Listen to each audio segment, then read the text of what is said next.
and welcome to the Phoenix Rising podcast. I am Ashley Drummonds. I am your host, and I am so glad that you are here.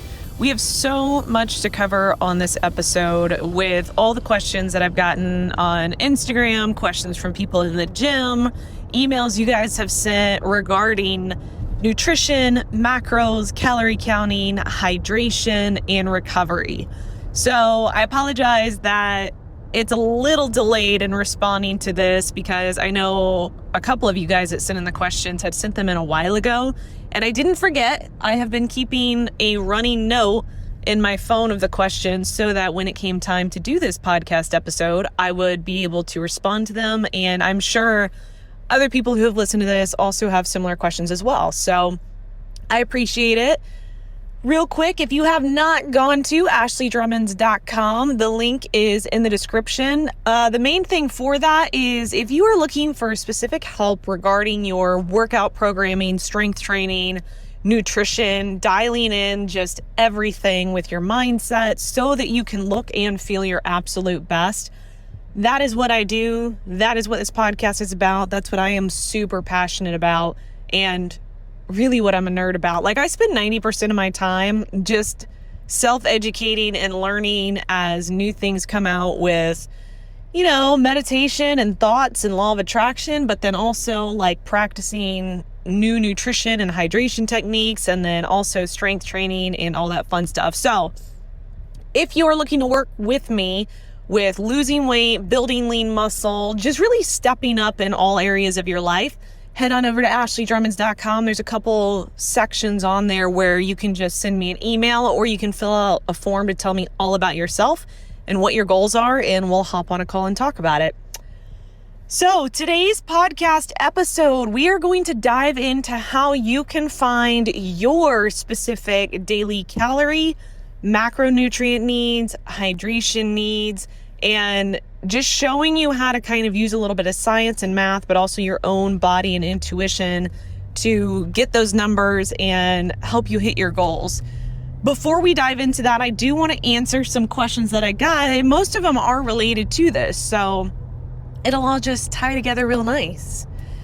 So one of the questions that I received on Instagram was about nutrition and timing in regards to working out and intermittent fasting. The specific question is, hey Ashley, so I've heard there's some really positive benefits to doing intermittent fasting or fasted workouts.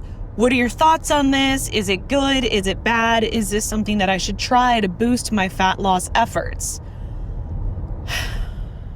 No. Very straight, direct answer, no. Please, whoever is listening to this that is also considering intermittent fasting and working out fasted, please don't do this. And I'm going to explain to you exactly why.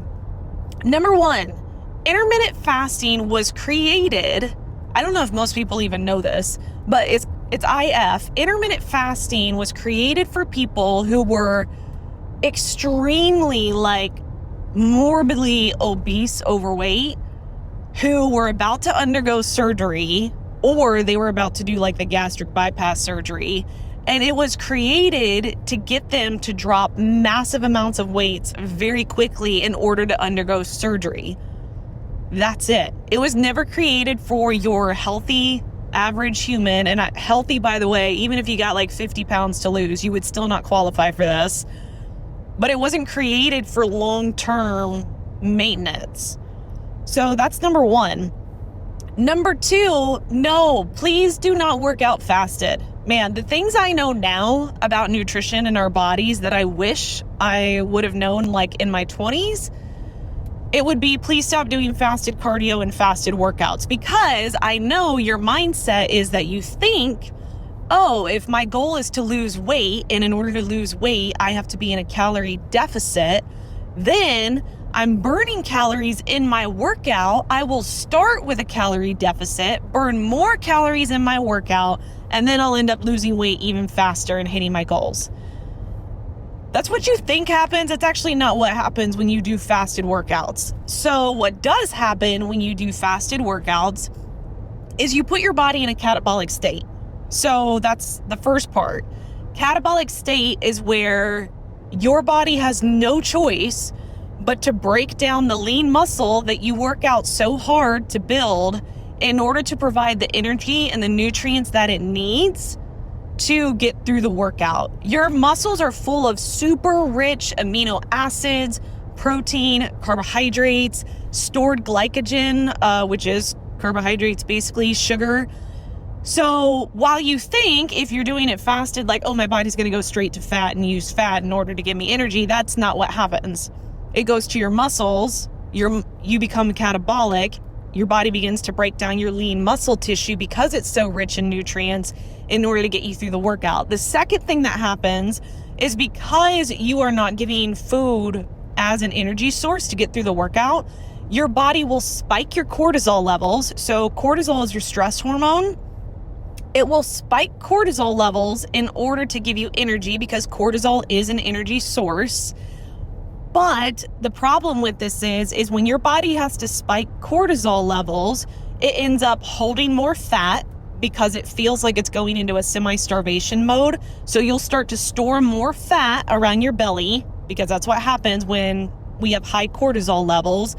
But also your body will stop producing really important things like DHEA, estrogen, progesterone, testosterone. It'll stop basically balancing out your body because, see, the thing is, your body is super smart. So you think that you can trick your body and like, oh, I'll just stop feeding you and then you'll have no choice but to go to fat in order to work out and give me energy. And your body's like, oh, no.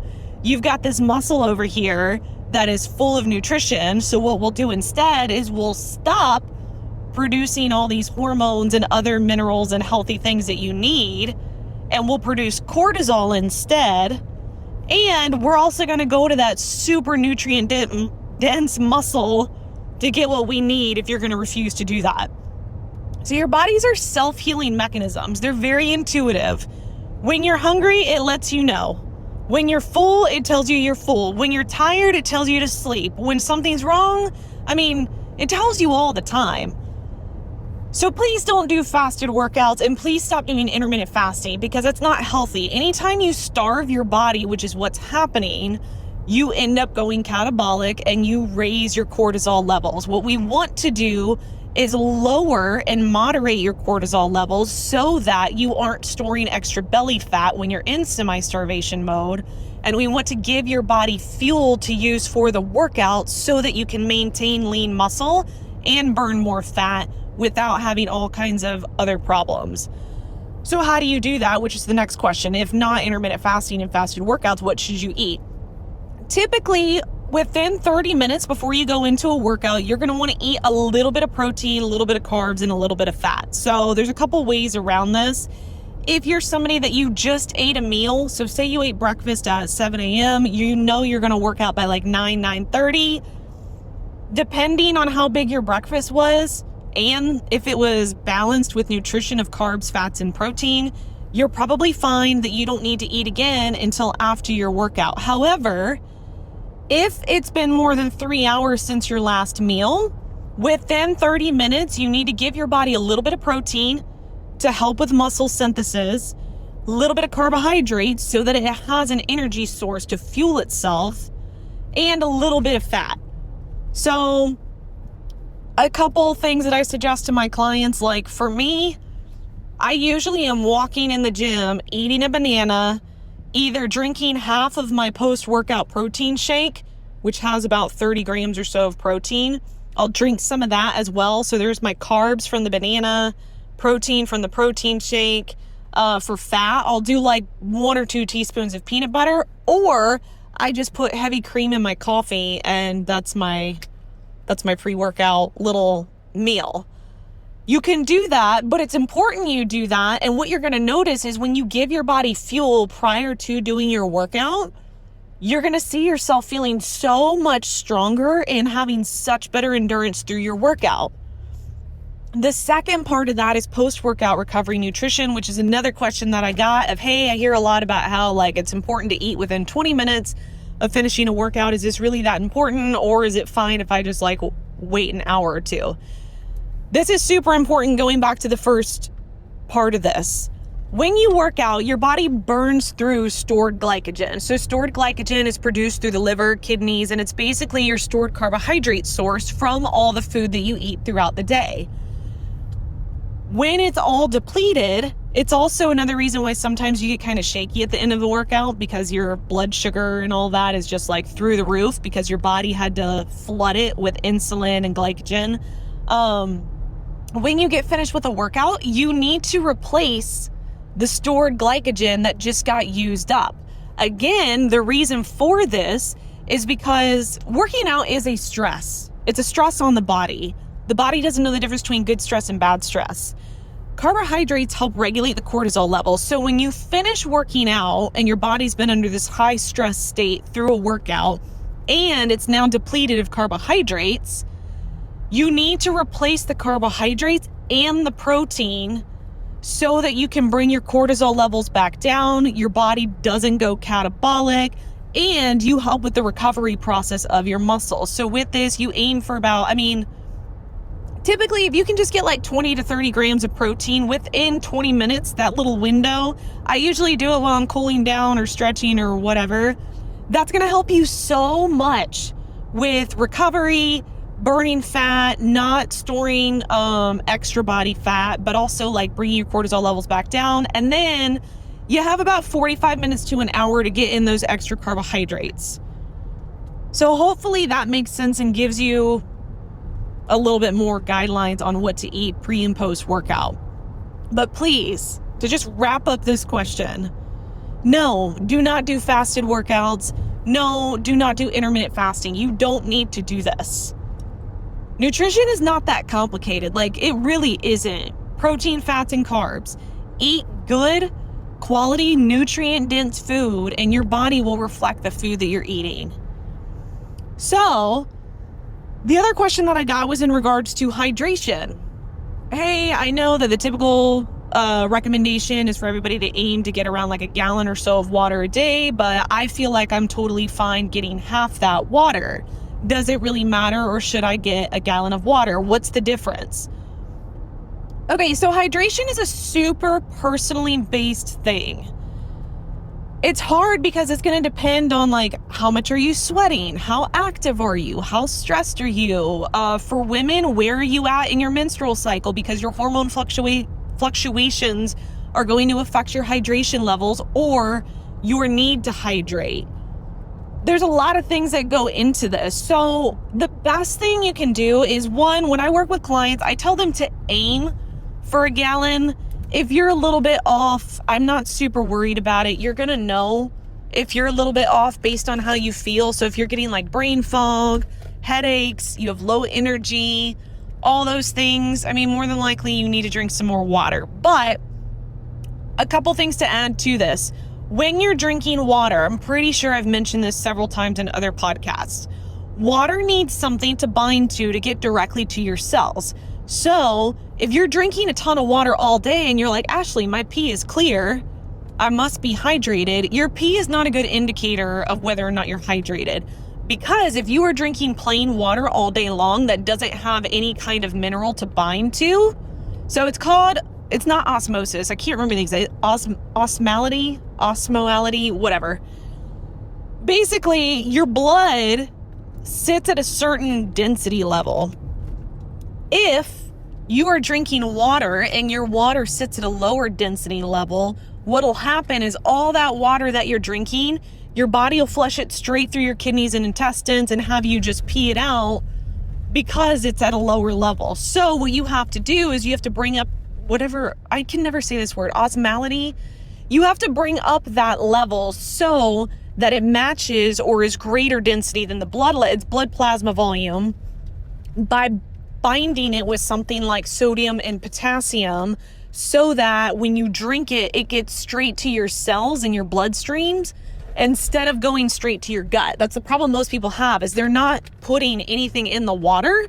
And a lot of plain water in general, especially like if you go to a restaurant and they're just giving you tap water, there's no minerals in that. There's a bunch of chemicals and chlorine and crap that is not super helpful.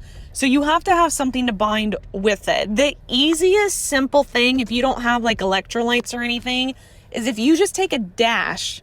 and I'm talking like a pinch of pink Himalayan sea salt, and you sprinkle it in your water, you're not going to taste it. I'm not talking about like dumping it and now you're drinking salt water, but just a little bit. That salt, that sodium will bind to the water, and your body will actually absorb it in the cells in your bloodstream a lot faster, because now it's getting in a higher density level that gets to your bloodstream. But it's super interesting because hydration, what happens when we're not properly hydrated and we start to get a headache and we're feeling super tired and our muscles feel heavy and things start cramping, it's because our blood is the water volume in our blood has gone down. So our blood gets thicker, which is why we feel that like heaviness. And then you drink a ton of water and you feel like you get like this like pep in your step and a little more energy. It's because the blood plasma volume has gone down. The water is actually getting to your cells. So to go back to this and figure out your daily hydration needs, the way you figure this out is super personal in that aim for a gallon of water, put Himalayan sea salt in it, or I use I can't remember, I think it's LMNT. Basically, it's this super concentrated electrolyte mix that has sodium, potassium, and magnesium in it. All your important minerals that keep you hydrated. It's also your electrolytes that keep you hydrated. I use that and I drink that all day so that the water is binding something and getting into my body and my cells. But if you don't have that, like I said, just get a gallon of water, put like 1/16 or like a quarter of a teaspoon of pink Himalayan sea salt in that gallon of water. And then throughout the day, use that gallon to refill your cup, refill your water bottle, whatever, so that you can be conscious of how much you're actually getting. So that's one thing that you can do. Second thing that you can do too, and what I do if I'm like feeling super dehydrated, is there's urinalysis sticks, which you can order on Amazon for like $10. It's not expensive, and you get like 1,000 of them. Throughout the day though, as you continue to hydrate, you can pee on these little sticks and it'll tell you based on your body, not on something you Googled on a website of how much water you should drink. Your body will tell you if you're hydrated or dehydrated. And it's super interesting. If you've never done it, one, you don't have to do this every single day, but while you're figuring out and learning your own body and what it needs, it's interesting to see when maybe you think that you're hydrated, if you use these urinalysis sticks and it's like, hey, actually like your pH is super high. You need to be more alkaline, which means like your urine is acidic, which means you're not hydrated, but it could also have to do with like the food you're drinking. But it also will specifically tell you hydrated or dehydrated. And like even myself, there's times like it'll be 12, 1 o'clock and I've already drinking like half a gallon of water and I'm like, oh, I'm probably fine.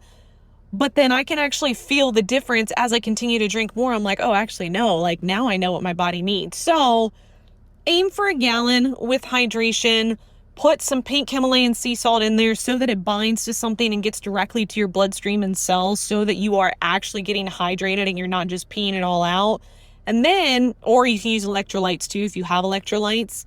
The main thing if you use electrolytes is make sure it's sodium and potassium. Those are your two drivers of water for hydration. Some electrolytes are basically just like a multivitamin with hardly any sodium, potassium in it. So you want to make sure with that. Then start to play around with it and figure out how you feel your best. Use the pee sticks or just aim for a gallon and pay attention to how you feel throughout the day as you get more and more hydrated. So that's to answer that question about like how much water you should drink. Should you do a gallon? Does it really matter? What do I recommend? Third question, totally unrelated. Not even going to say this name, to the person that continues to ask on Instagram if I will be your gym wife. The answer is no. No.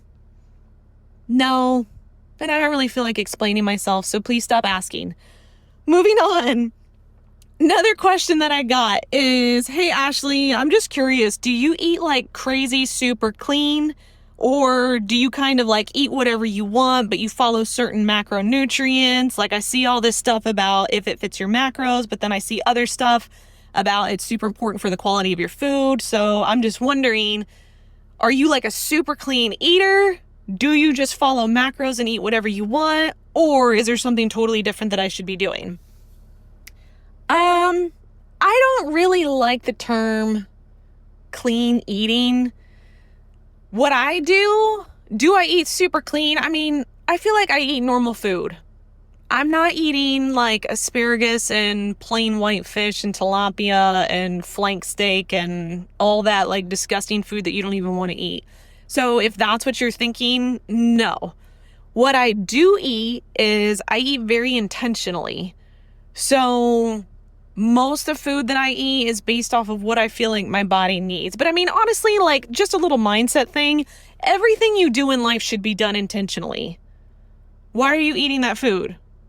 Well, my intention is to have a really solid workout. So I'm eating a lot of carbs, a decent amount of protein, and a moderate amount of fat. Okay, cool. Why are you not eating so many carbs before bed? Well, because I'm going to sleep. So my intention is to sleep really good. So to sleep really good and maintain healthy blood sugar, I'm going to eat some protein and fat. So that way my body has fuel to sleep and I don't get catabolic and I don't raise my cortisol levels. The sources of that depends on a lot of things. So in regards to eating super, super clean, I mean, I eat healthy, but also every day I eat chocolate and I have butter and whipped cream and peanut butter and heavy cream in my coffee, and I eat a lot of bacon. I eat cheese. I mean, I'm not like super restricted, but again, everything that I eat is intentional. And the same thing like for you, if you're trying to figure out what you're eating, please stop. And I'll get into this more when I explain to you how to figure out your macronutrients. Stop Googling what you should be eating and start building a relationship with your body and figuring out what your body needs. So when you're eating your proteins, your fats, and your carbohydrates, how do you feel? Do you feel sluggish? Do you feel energized?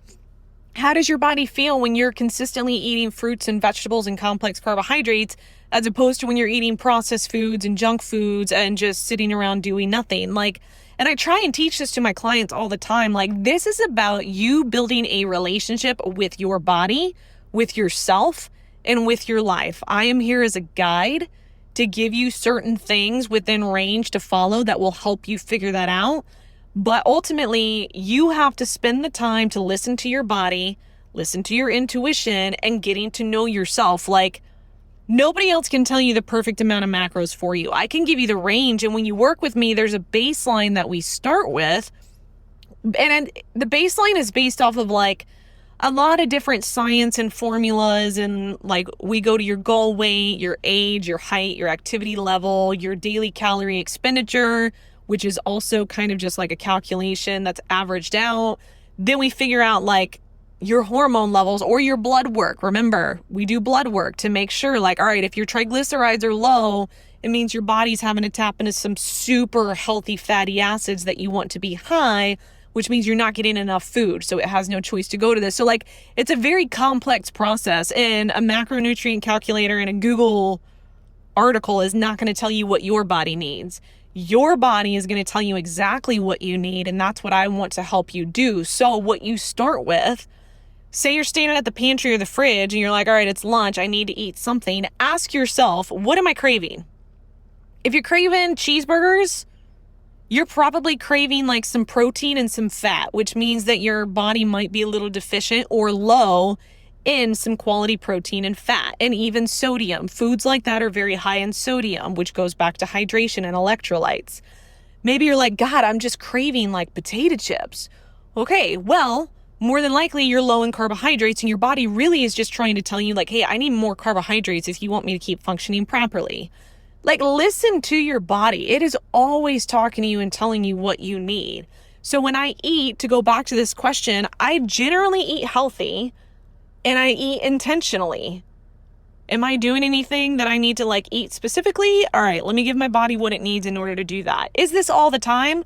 It's like 80% of the time. And the other 20% of the time, I'm just like craving chips and salsa and I don't really care. And I just eat what I want and let it go. But I know that that's fine, because 2 days later, I'm going to be back to my normal eating routine. So, well, actually, let me make sure of this. The whole, if it fits your macros, just eat whatever you want. No, don't do that. The quality and the source of your macros does matter. If you're eating Oreos all day and cookies and ice cream, but you're like, oh, but I hit my carb and fat and protein intake, how come I'm still feeling kind of fat and squishy? It's because your body can't do anything with that junk. So it's like, what do you want us to do with this? Like, we can't use these chemicals and all this sugar and processed food. So we're just going to store it right here around your belly in case you ever decide to starve us again or skip a meal. We'll have this crappy food to go to. That's what happens when you don't pay attention to the quality of the food that you're eating. So those are the main questions that I got that I wanted to make sure that I responded to. Now, I'm going to explain to you how you can figure out your daily macro/calorie needs based on your specific body and your specific goals. And again, as we get into this, remember, this is a baseline for you to use as a guide. It is then your responsibility to pay attention to how you feel as you start eating according to this. Okay, so I want to reiterate, these are guidelines. Do not go be a perfectionist and take these numbers and only follow this, because there's so much more that goes into this. But I do want to at least give you some calculations so that you have a starting point, because more than likely, you are probably under eating. I see more people under eating than I see people overeating. And it's not simple math of calories in, calories out, which is what a lot of diets teach you, of like, you burn 2,000 calories a day and you're just a fat burning machine if you just do a calorie deficit. That's not the way it works, because even if you are in a calorie deficit, if you're not giving your body the right food, you'll still end up in a position where what I call skinny fat, which you're not fat. It's just you have no muscle definition whatsoever because your body's not being fueled with the nutrition that it needs. And whether you're male or female, every single person that I talk to, every client that comes in, they all want the same thing. I want to be toned. I want to look fit. I want to look athletic. I want to be lean. That's what these calculations are based off of. So the main point of this is it's going to be different when we get to carbs and fats with men and women, for the reason of your genetic makeup, because men tend to do better with a modified version of carbs and fat ratios, where women tend to do better with more carbs and less fat. But even that gets into a lot of things having to do with your overall body type, mesomorph, ectomorph, endomorph, your metabolism, your age, the kind of training that you do. So your blood work, like how your body's metabolizing things. So it's a lot. But to get started, I want you to stop worrying about so much of calories. Obviously, like, don't go eating 10,000 calories a day. Your body doesn't need that. But kind of just let go of a certain caloric need. So the reason I say that is because when I've had women come to me, they're normally like, okay, I want to lose weight and I want to tone up. And they're used to doing diets that are 12 and 1,300 calories a day. And I'm like, okay, rule number one, we got to get you closer to like 2,000.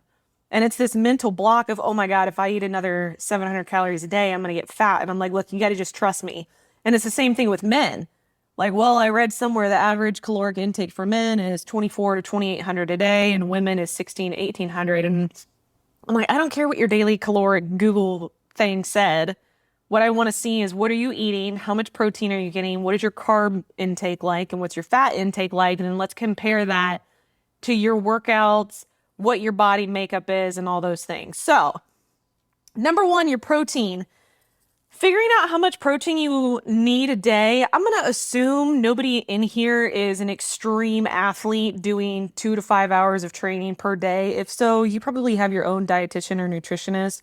So we're just going to cut that ratio out. Typically, though, if you are doing high intensity training or like strength type training, your body is going to need anywhere from 0.8 grams to 1.2 grams of protein per pound per day.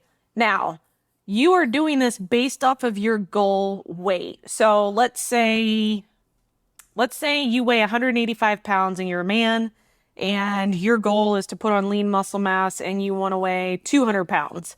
You are basing the calculation of how much protein your body would need to sustain 200 pounds of muscle on that. So you'll take the 200 pounds, multiply it by 0.8 or 1.2, and that's going to give you an average, a low end of the range and a high end of the range of how much protein you need to eat a day. Women, same thing. Let's say you're 160 pounds and you want to be 130 pounds. You're still going to have to calculate that you need around 130 grams of protein a day. Most people do not get enough protein in their diet. And I know I don't really have to deal with this with men. With women, it's the concept of, oh my God, if I eat all this protein and now I'm strength training, I'm going to get big and bulky. That's not the case. Actually, what happens is if you don't eat any protein, your body will not use carbohydrates that you eat for refueling your muscle and the stored glycogen that we talk about as it's meant to do. And instead, the carbs that you eat are going to assist in repairing your muscles. And there's a lot of reasons why we don't need that. One, because we have to replace the stored glycogen. Two, carbs are used to regulate cortisol levels, so it keeps your stress levels down. But protein is also super important for facilitating fat loss. Protein keeps your muscles repairing, rebuilding. It's how you end up feeling fit and athletic and toned and strong, because you're fueling your body to maintain lean muscle, and then it's going to put the carbohydrates back in storage, so that the beautiful thing after that is what happens is the more you do that and you're eating adequate protein for your goals, your fat stores will go out.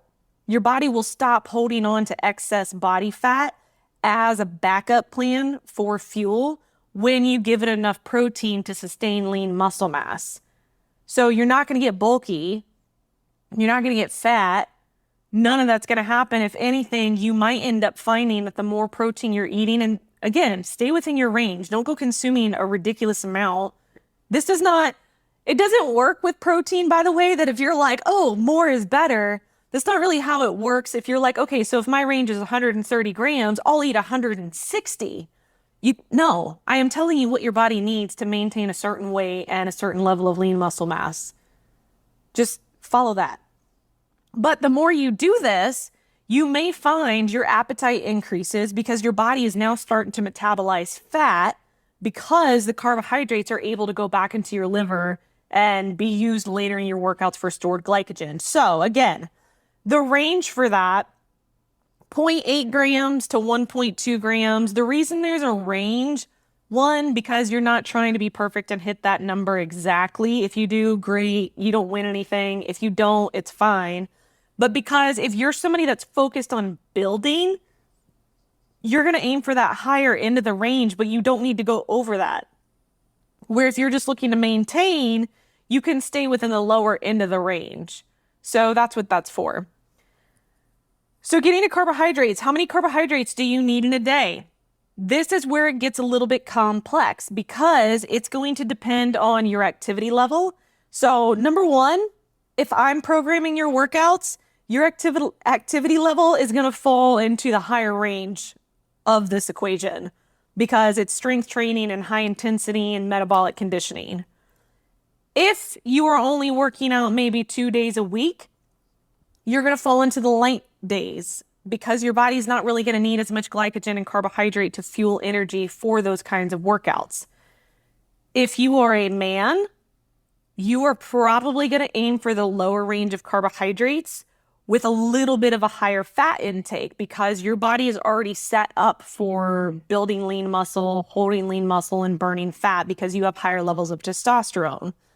If you're a woman, then you're just going to stick straight with the numbers that I'm going to give you.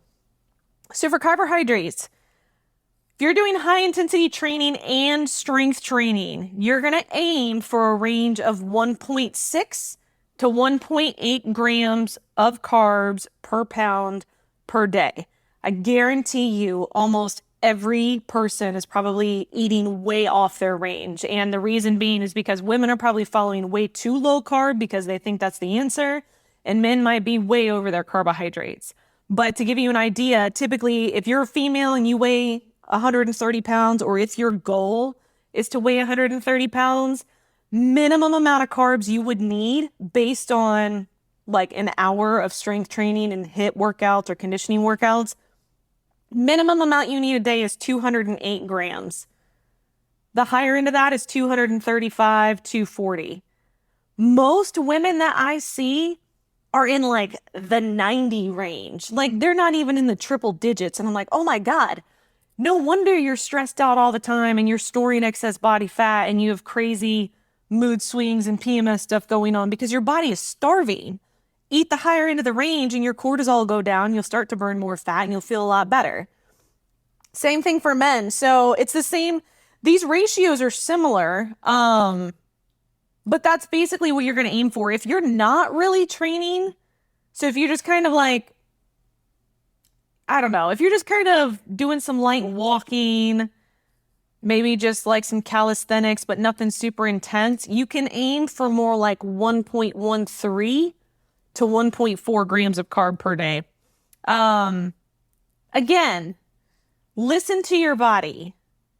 Your body is going to be the indicator of what you need or don't need. If you're starting to have crashes, your body probably needs more food or it's not getting enough of the right thing, which brings me to my next macronutrient is our fat. That is a hard thing to give you an exact number because every single person is different. So if you were to go use a macro calculator right now and you went online to some website that was like, figure out your exact macros for fat loss and whatever other junk is out there, it would probably tell you 50, 60 grams of fat a day.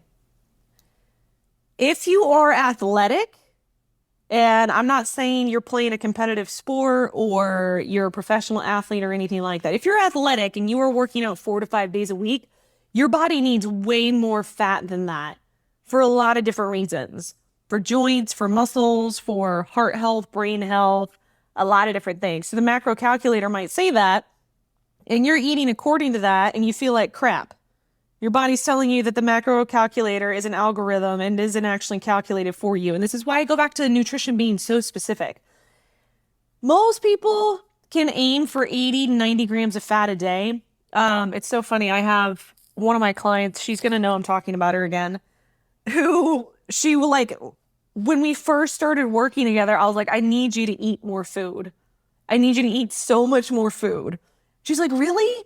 Like, this seems like so much. And I'm like, look, and I screenshot my macros for the day. And she's like, oh my God, look at all that fat. Because I think I had like, I don't know, 100 to 110 grams of fat that day and like 230 grams of carb. I don't know. I was like, yeah, you're eating like 30, 40 grams of fat. Your body is starving. You need fat. And she was talking about how she was having like energy crashes in the afternoon and like blood sugar wasn't really stabilized. And so we messed around with her nutrition and her macros and kind of did like a modified calculation for her carbs and fat. And now she has consistent, sustained energy because we adjusted it based on that. But this is why nutrition is so personal, because you don't fit in a box. So you can't, I mean, the protein and the carb intake is kind of just like an average, and use it as a guideline. When it comes to fat, obviously, you don't want to consume 200 grams of fat in a day. Like, use common sense. You don't need that. But fats like in avocados and walnuts and almonds and cashews and coconut oil, like healthy fats are important. So aim for anywhere from 80 to 90 grams. Again, don't go out there and do all this and then be like, well, Ashley told me to, and she's my nutritionist. I'm not your nutritionist unless you're paying me. So use this at your own discretion. Do that and then see how you feel. If you're having dips, like you go from like highs to lows with your energy and you're noticing like you get like these energy spikes, but then like 2 hours later it's dropping, you might have to play around with your carb and fat ratio. Guys tend to do a little bit better with higher fat and not no carb, but lower carbs. That's super important. The other thing about this too is when you start doing this, it's going to be really hard to follow a specific caloric intake. So going back to the point, like calories in is not calories out. If you are trying to get 130 grams of protein a day, 230 grams of carbs a day, and 80 to 90 grams of fat, you are not going to be able to maintain 1,600 calories for all the women that are out there scared to eat more than 2,000 calories. It's just not going to happen. If you want to boost your fat loss, you want to tone up, tighten up, You want to balance out your blood work, balance out your hormones. You want to feel more consistent energy. You're going to have to let go of that caloric intake and focus on nutrient dense foods. Same thing with guys. If you are having energy drops, if you are not sleeping well, if you're stressed out all the time, if you're just not hitting peak performance in your workouts and you're not really maintaining or building any lean muscle mass, look at your nutrition. Are you under eating, or do you need to play around with your carb and fat ratio? So the other part of this, though, that I want to I'm not going to get too much into this because, again, I like take this information and then listen to your body and figure out what it needs. If you're hungry and you're like, well, Ashley said, like, this is all that I need. If you're hungry, then eat. It's that simple. And this is why it always frustrates me, like when like I see all this stuff out there, like just use this macro calculator and hit your goals. I'm like, that's such bullshit, because you're going to do that and then you're going to be starving. You're like, well, I don't understand. Why am I starving? This is what it said. Because your body needs more food than that. Because the other part of this is our brains. A lot of people don't know this. So if you have a job or the work you do on a daily basis requires a lot of your mental energy. So like me, I'm a thinker. I think all the time. I'm thinking, I'm learning, I'm reading, I'm processing, I'm working with clients, I'm analyzing, like my brain is always going. Or if you're somebody who's highly creative, you do a lot of creative work, like if you're a writer, whatever it is, depending on the work that you do, your brain uses anywhere from 40 to 60% of the food that you eat. So these guidelines that I'm giving you are based off your physical activity. It's not based off your mental activity. So then you have to take that into consideration. So if you're eating within these macronutrient guidelines and you're still starving, your brain is probably consuming a lot of the nutrition that you're eating. The thing that you can increase, and normally when people are trying to figure out like, okay, well, if I'm starving, what should I eat more of? Do I eat more protein? Typically, I go for carbs. Carbs are what my body needs for my workouts. It's what it needs for my brain. So if I'm like, which is probably going to happen here in like 2 hours, if I'm like, God, I'm starving, even though I've already eaten like so much food, first thing I'll grab is carbohydrates. Just because like I know our brains use a ton of carbohydrates. If I still need more than that, I might have like 10 grams or so of protein. But like the way you figure this out though is just listening to your body. Last thing I'll say about this is you typically want to time your meals. So we talked about pre and post workout nutrition and how to do that. With calories and carbs and all that, you want to aim to front load your nutrition. So front loading means that you're getting your higher calorie, higher carb meals towards the first half of the day. And the reason for that is because that's usually when you're most active. It's when you're using the most amount of energy, but it's also when our cortisol levels are a lot higher. Naturally, it's our waking and sleeping cycle. Your cortisol is what wakes you up. So during the first half of the day, naturally, your cortisol levels are going to be higher. So you're going to need more carbohydrate intake to balance those out and to keep yourself fueled. So when you figure this out, you focus on, all right, when am I working out? And then you plan your nutrition around that. You front load the carb heavy meals to the front of the day. And then as the day tapers off, when your cortisol levels start to go down, your natural rhythm kicks in, maybe you're not quite as active, you can then do lighter meals that focuses more on really quality proteins, quality fats, and just less carbs. So you're still eating carbs and you're still eating fats and protein. It's just we get a bulk of our carbs in the front half, and then we kind of taper off in carbs and we get more of our fat in the second half. The reason this is also important too is because when you go to bed, fat and protein help stabilize, and I know I said this, but it helps stabilize your blood sugar as you sleep, and it fuels your body while you're sleeping so you don't go catabolic. So that's important too. So timing is a huge thing as well. That's the basic beginning 101 guideline of nutrition and figuring out what your macronutrient needs. There's a lot more that goes into this. Like I said, like if you haven't done blood work, you look at your blood work, figure out like your cholesterols, your triglycerides, your bilirubin, your glucose levels, your ketones. Like you got to look at everything, and you look at your hormone levels, your DHEA levels. And from that alone, you can figure out where you're under eating or overeating, and then you play around with the nutrition from there.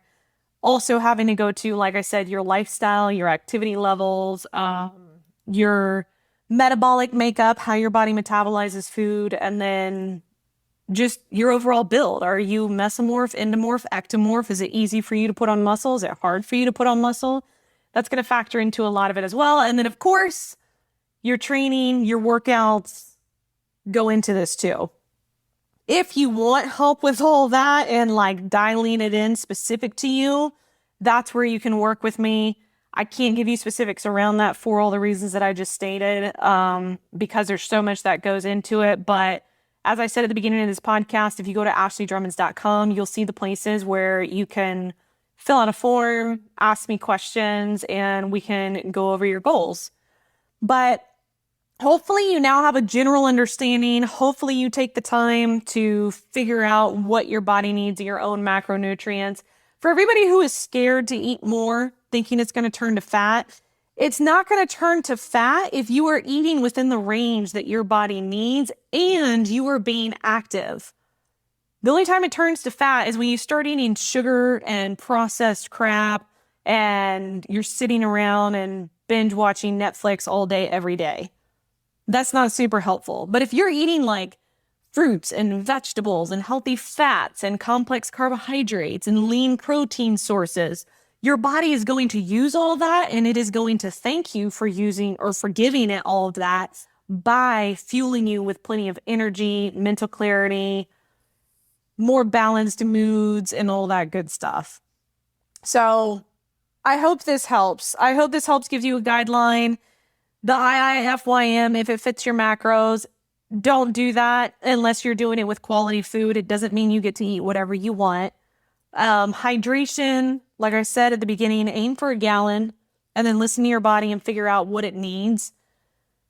And then, yeah, if you want more help from me, let me know. That's what I love. That's what I'm here for. The most fulfilling thing to me, and this has happened like recently, like when we're doing measurements with clients and like their body composition is changing. So it's so funny because they're like, my arms and my legs are getting bigger, but my waist is getting smaller, and it's not bigger like fat, it's bigger like muscle tone. And I'm like, that's exactly what you want. That means that you are building lean muscle while burning fat.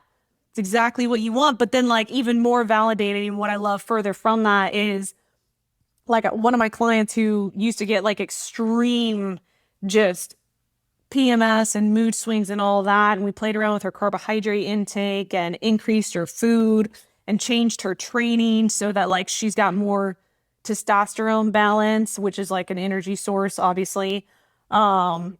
That now she's like, her husband, actually they might be listening to this. Her husband was like, I have an incredible wife, but thank you so much for fixing this for her. Like, this is so helpful. And it makes me so happy because I'm like, it's funny how much better our bodies function when we eat more and give it the food that it wants. But yeah, then even like seeing the blood work, like comparing the before blood work and then the after, and it's like your blood work is absolutely perfect. Like, this makes me so happy. Your body is so happy right now that you are giving it the nutrition and the hydration that it needs. So it's super fulfilling for me. I obsess about this stuff just because the body to me is so fascinating, and like, it's literally the thing that is going to carry you through your entire life. So taking the time to figure out what makes it function optimally is only going to help you live a better life and feel better. But like I said at the beginning, this is about you learning and building a relationship with your body, eating intentionally, but more important than that, living intentionally. Everything that you do. Why are you doing what you're doing?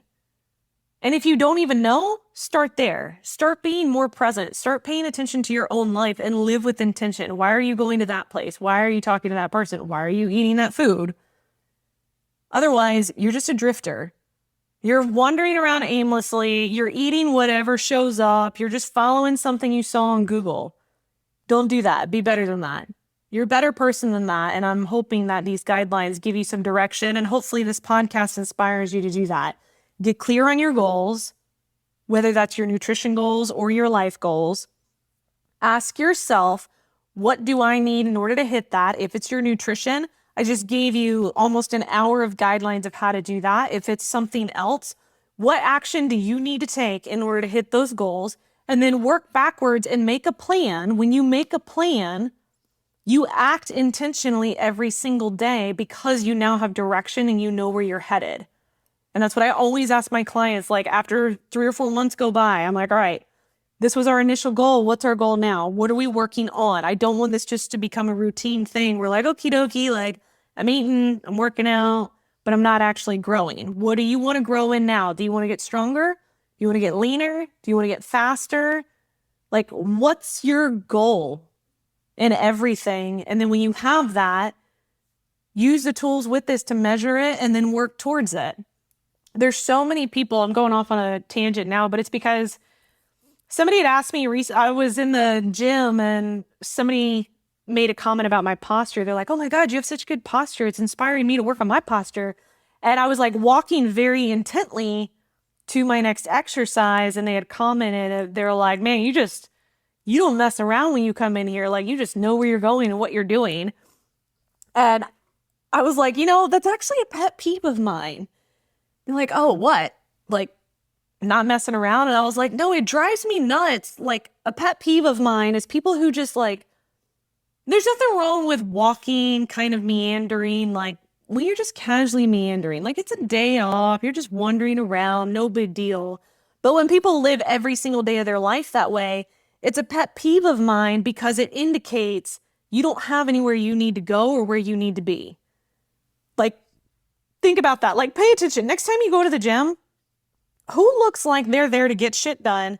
They know where they're headed. They know what they got to do. And they are walking intently and quickly to get it done. And then who's just kind of like, roaming around. I don't have anywhere to go. I have no direction in my life. Nothing needs me. I don't really know what I'm doing here. This machine looks cool. Let's just try this out. Whatever. It's two very different things. And like, if I'm walking on a sidewalk with somebody, I'm like intently walking, and maybe it was Tony Robbins. I don't know. It was some like mindset guy. If you want to be somebody who lives intentionally, start acting in a way as if you're living intentionally. Start walking as if you've got somewhere to be. Get a little like speed in your walk. Start talking intentionally. Start doing things intentionally. And over time, the more you do it, your life starts to reflect the intentions that you had. You want to be somebody that's motivating and strong and healthy and fit? Well, start acting like it. And this, like, I've talked about this to you guys so many times in all of it, of like, act as if you are the person that you want to become. It's that simple. Act as if what you want is already here. And then become that. And like, I talked to you guys about like the manifesto that I have my clients do, where after we kind of like baby steps, obviously, but after we start to kind of get in a rhythm of working together and getting clear on their goals, I asked him, I'm like, we're going to work on your manifesto. Of course, it's like, well, what is your manifesto? Your manifesto is your personal statement, whether you're a man or a woman. Who is the man or woman that you idolize? Not idolize, but you're like, God, that person is my mentor, my role model. Think about it. It can be a celebrity, somebody that you know personally, somebody that's crossed your path, somebody you've seen, I don't know, out and about, or maybe it's nobody you know at all. It's just an idea in your head. Who is that person? What qualities do they represent? How do they live their life? What is their character? How do they think? How do they speak? How do they act? Write it all out. Everything. Like, this person is kind and strong and sensitive, but motivated and inspired and what? I don't know. I don't know what your manifesto is. Everybody's is different. It's always interesting when clients are like reading me their manifesto because everybody has different ways that they do it. But you do this.